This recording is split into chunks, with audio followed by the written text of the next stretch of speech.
ஒரு மனிதனுக்கு சதா எதிர்மறை எண்ணங்கள், எப்பொழுதுமே எதிர்மறை. ஏன் ஒரு மனிதனுக்கு எதிர்மறை வருகிறது என்று சொன்னால், அவன் வாழ்க்கையிலே எந்த செயலை செய்தாலும் தோல்வி தோல்வி, விரக்தி விரக்தி, இப்படி அதிகமான விரக்தியை எடுத்துக்கொண்டவருக்கே ஐயோ நாம் இதை செஞ்சோம்னா இப்படி ஆயிரும் என்ற எதிர்மறை முதலில் ஊடுருவும். அந்நாளாக ஆக அந்த எதிர்மறையே அவரை ஆட்கொண்டு வீழ்த்திவிடும். ஆக தோல்வி என்ற ஒன்றுதான் வெற்றிக்கு முதல் படி என்ற தோல்வியாளன் வெற்றியை நிச்சயம் அடைவான்.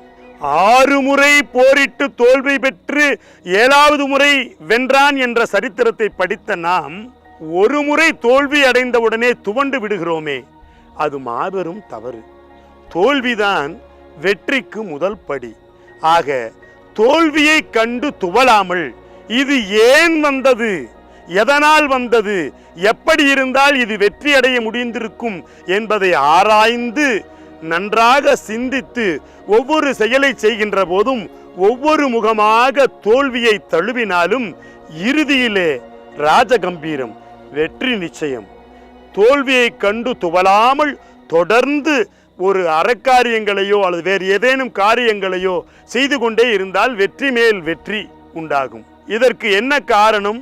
தோல்விகள் நம்மை அடைய மனம் விரக்தி அடைவதால் நாம் ஏன் உயிர் வாழ வேண்டும், எல்லாவற்றுக்கும் இறைவன் படியளந்திருக்கிறான், நமக்கு படியளக்கவில்லையே என்று ஏங்கி ஏங்கி விரக்தி அடைந்துதான் தற்கொலை எண்ணம் வருகிறது.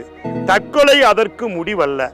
எதிர்கொண்டு போராடி வாழ்க்கையிலே வெற்றி பெற்று யாரெல்லாம் நம்மை ஏசினார்களோ, யாரெல்லாம் நமக்கு தோல்வியை தருவதற்கு துணையாக இருந்தார்களோ அவர்கள் முன்னால் ராஜகம்பீரமாக தோல்விகளை வீழ்த்தி வெற்றிகளை பெற்று ஆனந்தமாக வாழ வேண்டும்.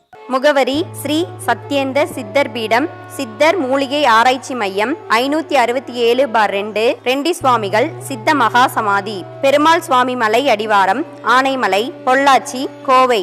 தொடர்புக்கு தொலைபேசி எண் 9344833157.